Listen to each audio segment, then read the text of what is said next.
Welcome to Nanak classes. दोस्तों, Nanak classes के YouTube channel पे आपका स्वागत है। आज 17 फरवरी 2022 और 17 फरवरी 2022 के जितने भी most important Rajasthan current affairs के क्वेश्चन बनते हैं, आज हम उनका डिस्कस करेंगे। पूरा वीडियो ध्यान से देखना और लास्ट में मैं आपसे क्वेश्चन पूछूंगा जिनके जवाब आपको कमेंट बॉक्स में देना। दोस्तों, वीडियो अच्छा लगे आप सारे विद्यार्थी लाइक कर देना, शेयर कर देना। तो टुडे मोस्ट इंपॉर्टेंट क्वेश्चनों की चर्चा करने जा रहे हैं। सभी विद्यार्थियों को गुड मॉर्निंग और मुख्य करंट अफेयर्स के साथ आज का पहला क्वेश्चन हम स्टार्ट कर रहे हैं। आज कुछ क्वेश्चनों को हम पिछले 3-4 महीनों में जो क्वेश्चन कुछ रह गए थे उन क्वेश्चनों की आज हम चर्चा करने जा रहे हैं। बहुत ही इंपॉर्टेंट क्वेश्चन है, इसलिए सारे क्वेश्चन हम चर्चा करेंगे। राजस्थान का वह कौन सा जिला है जहां पर जन औषधि योजना के अंतर्गत जन औषधि पौधारोपण योजना के अंतर्गत हरियालो वायुतु अभियान चलाया जा रहा है? देखिए, कुछ क्वेश्चन आज मैं पीछे हमने चर्चा कभी कर ली और कभी नहीं की, उनकी मैं चर्चा कर रहा हूं, क्योंकि एक मुख्य प्रश्नों की जब कई बार क्या है कि दिल्ली में नहीं बन पाते एक राज्य विशेष के लिए, तो उल्टे उल्टे क्वेश्चन अपने काम के नहीं होते, इसलिए मुख्य बातें करेंगे। तो ये क्वेश्चन बहुत इंपॉर्टेंट है। राजस्थान का वह कौन सा जिला है जहां पर जन औषधि पौधारोपण के अंतर्गत पौधारोपण योजना के अंतर्गत हरियालो वायुतु अभियान चलाया जा रहा है? तो यह है बाड़मेर के अंदर। हरियालो वायुतु अभियान कहां चलाया जा रहा है? बाड़मेर के अंदर चलाया जा रहा है। तो बाड़मेर जिले में जन औषधि पौधारोपण योजना के अंतर्गत हरियालो वायुतु अभियान चलाया जा रहा है। अब बाड़मेर जिले की बात आई है, तो बाड़मेर जिले में एक तो ये सबसे बड़ी ध्यान रखना कि राजस्थान में कच्चे तेल के कुएं सबसे ज्यादा बाड़मेर के अंदर है। टोटल 12 यानी आंकड़ों के अनुसार 12 कुएं हैं, जिनमें से 9 बाड़मेर में हैं और 3 जैसलमेर में बताए गए। बेसिन वगैरह जैसे मंगला, ऐश्वर्या, ये कुएं ना, उस प्रकार बाड़मेर की बात आती है तो बाड़मेर में रिफाइनरी स्थापित हो रही है। कौन सी रिफाइनरी स्थापित हो रही है? पेट्रोलियम रिफाइनरी, बहुत बड़ी, ठीक है, BS6 पर आधारित है ये। अब ध्यान रखना इंपॉर्टेंट, यहां से क्वेश्चन बार बार ये आ रहा है कि रिफाइनरी का में हिस्सा राजस्थान का कितना है? तो राजस्थान का इसमें 26% हिस्सा है और HPCL का इसमें कितना हिस्सा है? 74%। ये क्वेश्चन बहुत बार पेपर में पूछा जाता है। बाड़मेर की बात आई, एक और याद रखना, गुड्डा मलानी से वर्तमान विधायक हैं हेमाराम चौधरी, जो पहले चर्चा में भी रहे थे, अपने इस्तीफे को लेकर चर्चा में रहे थे, और फिर राजस्थान सरकार ने इन्हें वन व पर्यावरण मंत्री बना दिया। किसको? वन व पर्यावरण मंत्री बना दिया। किसको? हेमाराम चौधरी को। इसके अलावा बाड़मेर में बाजरा केंद्रीय बाजरा अनुसंधान केंद्र खोलने की भी घोषणा हुई है, ध्यान रखना। जबकि बाजरा एक्सीलेंस ऑफ सेंटर खोलने की घोषणा हुई है जोधपुर के अंदर। जब भी बाड़मेर की बात आई है तो आपने बाड़मेर जिले को देखा है, इस प्रकार की आकृति है बाड़मेर जिले की। ऐसे लगता है जैसे प्रायद्वीपीय भारत, दक्षिण भारत जैसी इसकी आकृति। और 2011 की जनगणना के अनुसार सबसे ज्यादा जनसंख्या वृद्धि है वो बाड़मेर जिले की हुई है। तो इतनी बातें आपको बाड़मेर जिले की मुख्य मुख्य बातें याद रखना। अगला क्वेश्चन, चैनल को आप सब्सक्राइब कर लें। जो पहली बार विजिट कर रहे हैं, बेल आइकन का घंटा दबा लें, क्योंकि हमारी बहुत सारी क्लासें कई बार शाम को 7 बजे 7:30 पर, 8 बजे, 9 बजे आती है, कई बार आती भी नहीं है, कई बार आ जाती है। इसलिए आप सब्सक्राइब कर लोगे, बेल आइकन का घंटा दबा लोगे, तो आपको ये फायदा होगा कि आपके पास नोटिफिकेशन पहुंच जाएगा। और जिसने अब तक वीडियो को लाइक नहीं किया, इस वीडियो को लाइक कर दो और शेयर कर दो।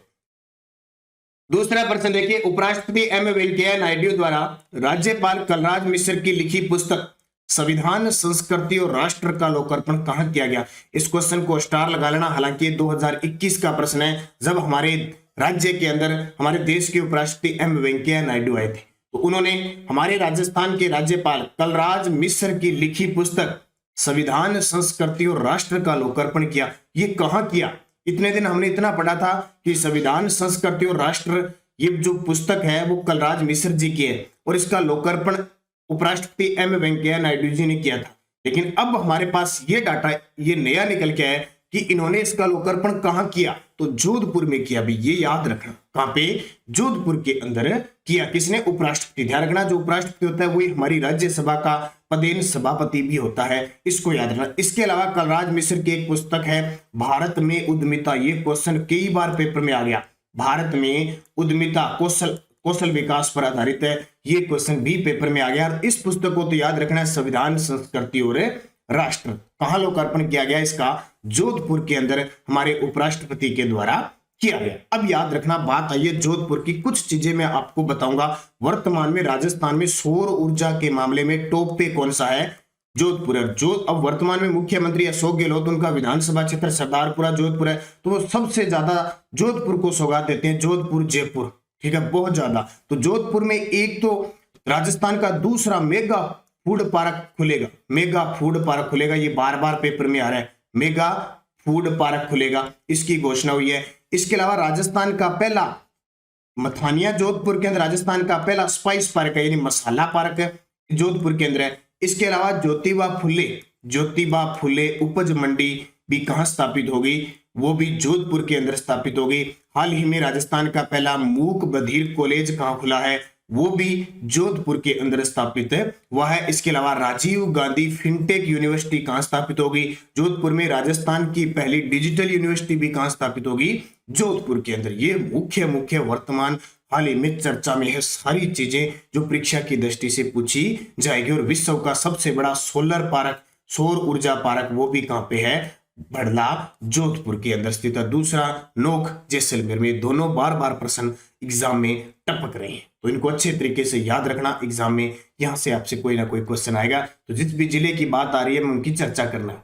राजस्थान के किस जिले में नेशनल जल जीवन मिशन के अंतर्गत 5वां स्थान प्राप्त हुआ है, राजस्थान के किस जिले को देश में नेशनल जल जीवन मिशन के तहत 5वां स्थान प्राप्त हुआ है, तो वो जयपुर को हुआ है। किसको, जयपुर को। ये क्वेश्चन पीछे 2-3 महीनों के रह गए थे, मैं पूरा वापस निचोड़, क्योंकि मैंने जहां से भी ये न्यूज पढ़ी वापस आज लेके आया हूं, ताकि कोई भी क्वेश्चन आपका राजस्थान करंट अफेयर्स का है और बाहर नहीं चाहिए, इंपॉर्टेंट चीज।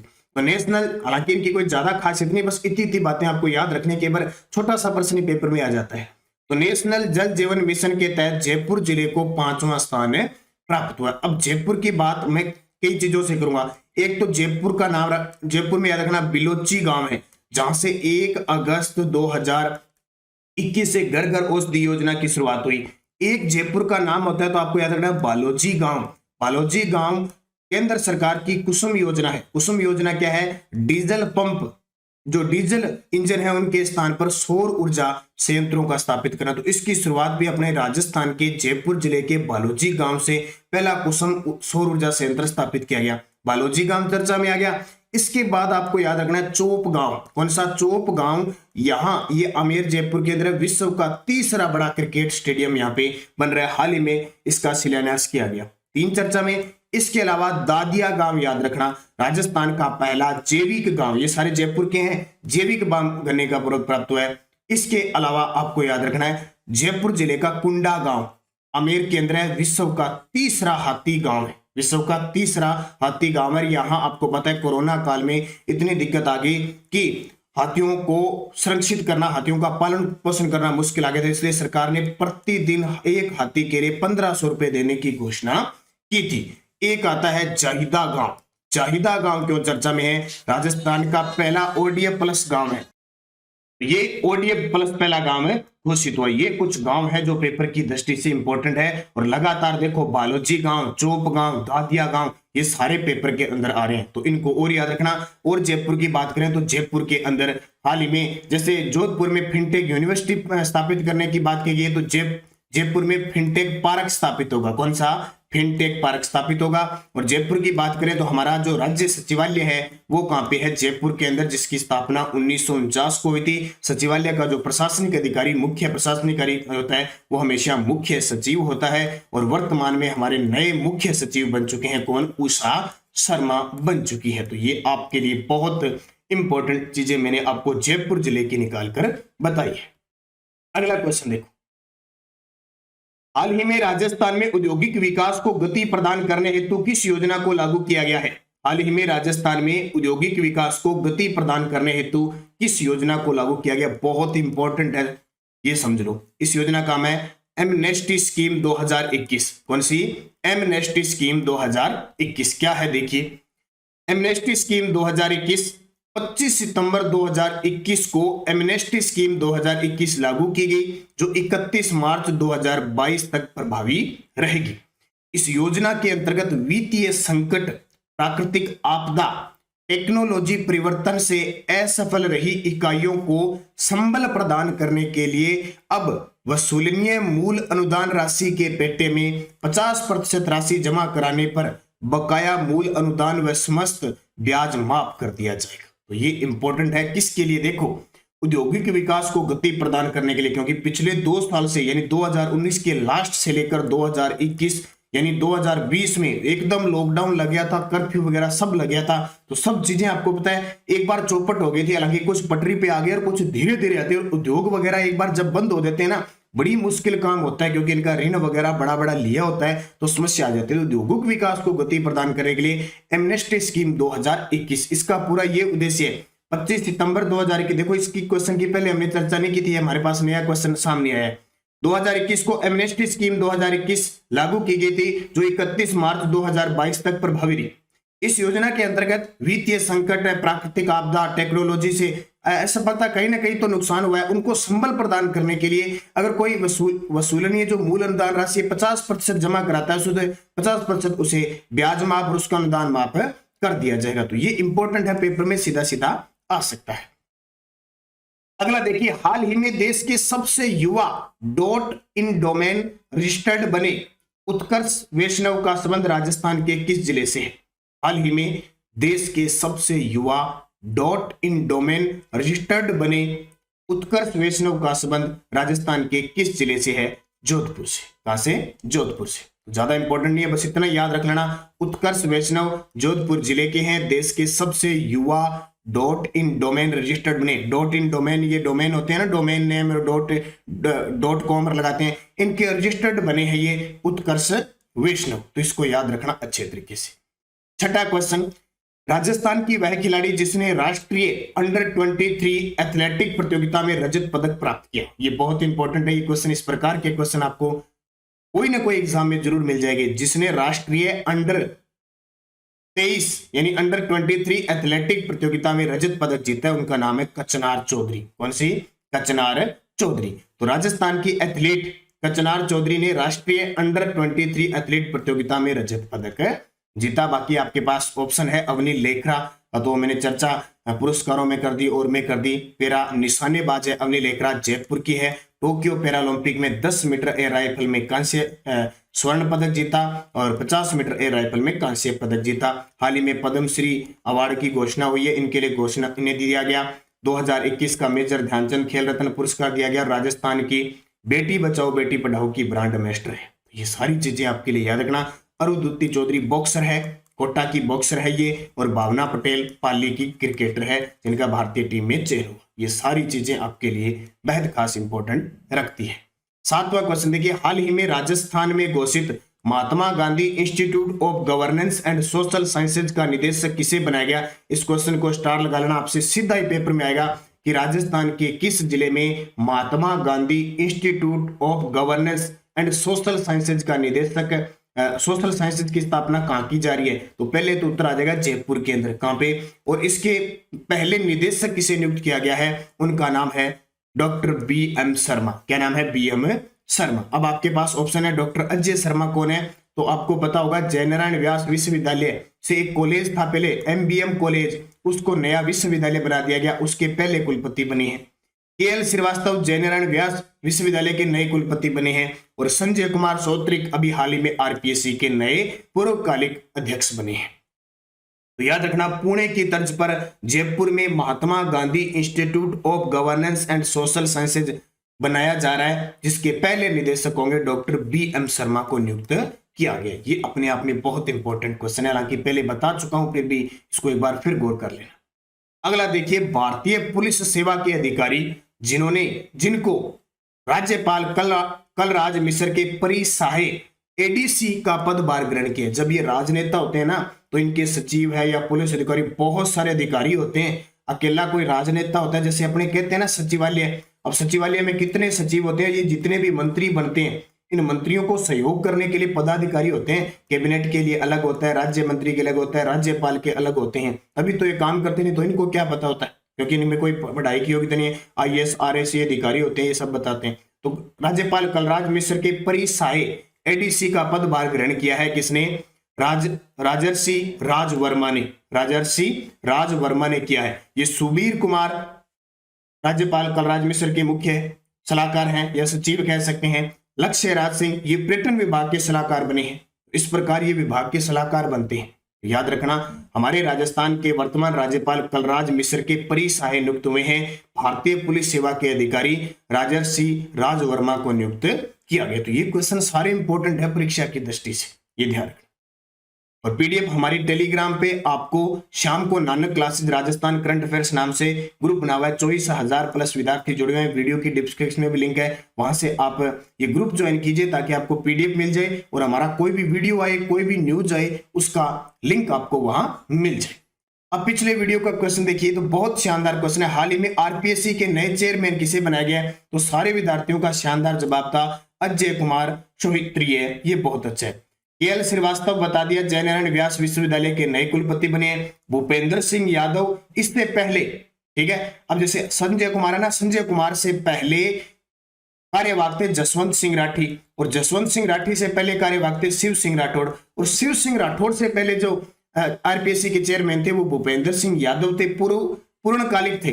बीच में 2 कार्यवाहक आ गए, अब ये पूर्णकालिक फिर आ गए। हरिप्रसाद शर्मा जो आपका राज्य केंद्रीय मंत्रालयिक बोर्ड है, जो जिसको कहते हैं RSMSSB, उसके महानिदेशक, उसके अध्यक्ष है। तो ये संजय कुमार सोहित्रिय इसका सही जवाब हो जाएगा। अब आपके लिए क्वेश्चन जिसका जवाब आपको कमेंट बॉक्स में देना है। मरु महोत्सव जैसलमेर में मिस मुंबल 2022 का खिताब किसने जीता? मिस मुंबल 2022 का खिताब किसने जीता?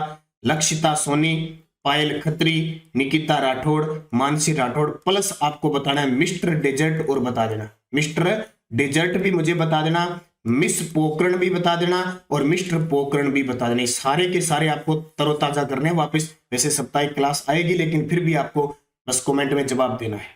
यस्टरडे डोज क्या थी? सोनारगढ़ किले का निर्माण किस शासक ने करवाया था? राव जैसल ने करवाया था 1155 ईस्वी में, कह सकते हैं 12वीं शताब्दी में।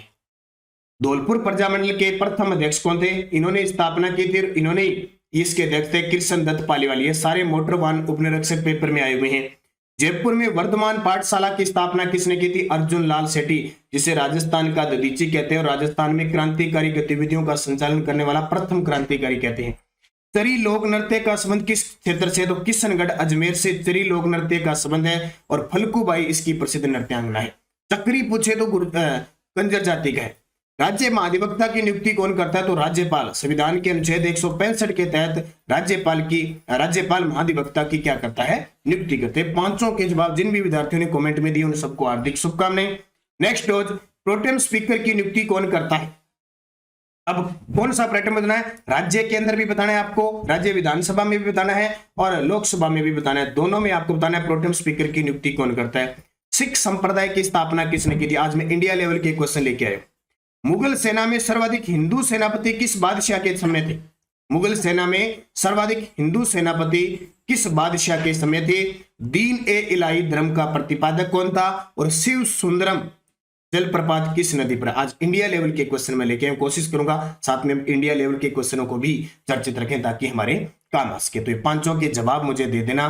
सारे विद्यार्थी तहे दिल से वीडियो को लाइक जरूर कर देना। भी आप इतने खो जाते हो कई बार तो वीडियो में कि देखते 500 लोग हैं और लाइक आता है 100, और लास्ट में मैं देखता हूँ 8 से 9 हजार विद्यार्थी देख जाते हैं और लाइक 2000 तक भी नहीं होता, 1000 मुश्किल से होता है। तो इतना काम कर दीजिए करें, क्योंकि आप सबकी सपोर्ट स्नेह प्यार है। आपको ये लगेगा अगर आप लाइक कर दोगे तो हमें ये लगेगा कि वास्तव में हमारे वीडियो को पसंद किया जा रहा है, और एक जिज्ञासा हो जाती है रोज की कि हाँ हमारा हर एक तबके का विद्यार्थी हमारा इंतजार कर रहा है और अगले दिन हमें क्लास देनी है तो देनी है। ये ध्यान रखना, बस यही होता है और कुछ नहीं होता। तो सारे लाइक शेयर करना। धन्यवाद। जय हिंद, जय भारत।